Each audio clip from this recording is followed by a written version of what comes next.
गांव में 3 बहनें रहती थीं, सुजाता, कविता और रीना। तीनों के माता पिता का देहांत बहुत पहले हो गया था और उनके नाम पर गांव के बीचों बीच एक बड़ा सा घर था। वही घर तीनों बहनों के लिए यादों और जिम्मेदारियों का प्रतीक था। सुजाता सबसे बड़ी थी, समझदार, शांत और जिम्मेदार। कविता बीच वाली, थोड़ी हंसमुख लेकिन कभी-कभी लालची भी। रीना सबसे छोटी, मासूम, भोली और भावुक। रीना खुश होकर, दीदी, हमारा घर कितना प्यारा है ना। लगता है जैसे माँ पापा आज भी यहीं हमारे साथ हैं।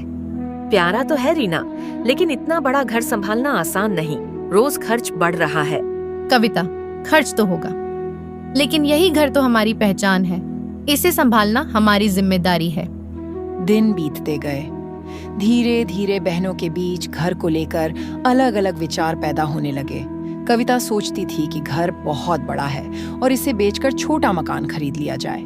सुजाता मानती थी कि घर ही उनकी जड़ है, इसे बेचना माता पिता की यादों को खो देना होगा। रीना चुपचाप दोनों की बातें सुनती रहती। एक दिन कविता चिढ़कर, दीदी, घर बेच दें तो लाखों मिलेंगे, छोटा घर लेंगे और आराम से रहेंगे। नहीं कविता, घर बिकेगा तो हमारी आत्मा बिकेगी। यह माँ पापा की निशानी है। दीदी, लड़ो मत। ये घर हमें जोड़ता है, तोड़ता नहीं। लेकिन तकरार बढ़ती गई।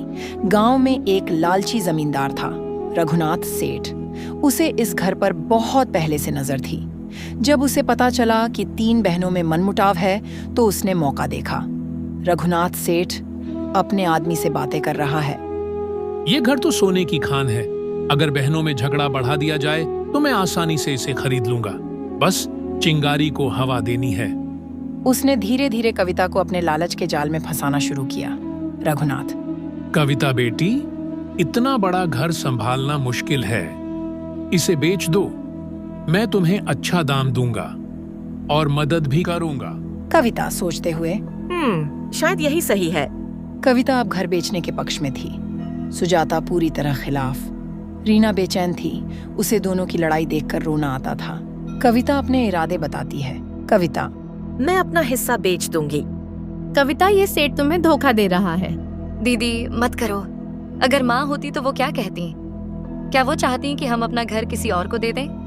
नहीं रीना, माँ चाहती कि हम मिलकर रहें, घर को संभालें। तुम दोनों अपनी भावनाओं में जियो, मैं तो अपना हिस्सा बेचूंगी।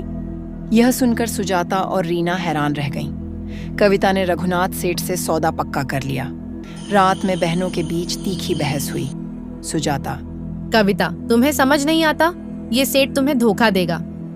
तुम हमेशा मुझे रोकती हो, मैं अब अपनी मर्जी करूंगी। दीदी, मत करो, हमारा घर बिखर जाएगा। लेकिन कविता अड़ी रही। कुछ ही हफ्तों में घर का एक हिस्सा बिकने वाला था, लेकिन अचानक रघुनाथ सेठ ने अपना असली चेहरा दिखाया। वो घर खरीदकर उसे तोड़ना चाहता था ताकि वहां बड़ी हवेली और दुकानें बना सके। जब कविता को यह पता चला तो उसके होश उड़ गए। कविता घबराकर, लेकिन आपने कहा था कि घर को संभालेंगे। रघुनाथ जोर से हंसते हुए, हूँ। अरे मूर्ख लड़की, मुझे घर से क्या लेना? मुझे तो जमीन चाहिए। इस घर को तोड़कर हवेली और दुकानें बनाऊंगा। कविता सदमे में रह जाती है। सुजाता और रीना कविता को समझाते हैं। सुजाता, देख कविता, लालच हमेशा नुकसान देता है। दीदी, अभी भी वक्त है। हम सब मिलकर घर को बचा सकते हैं। मुझे माफ कर दो, मैंने माँ पापा की यादों के साथ धोखा किया। गलती मान लेना सबसे बड़ी बहादुरी है। अब हम तीनों मिलकर इस घर को संभालेंगे। यही हमारी असली ताकत है। कविता ने अपने हिस्से का सौदा रद्द कर दिया। तीनों बहनें घर की मरम्मत करती हैं, दुकान खोलती हैं। गांव वाले मदद करते हैं। गांव वाले, वाह, तीनों बहनों ने मिलकर मिसाल पेश की है। रघुनाथ सेठ दूर खड़ा गुस्से में बड़बड़ाता है। धत्त तेरी किस्मत,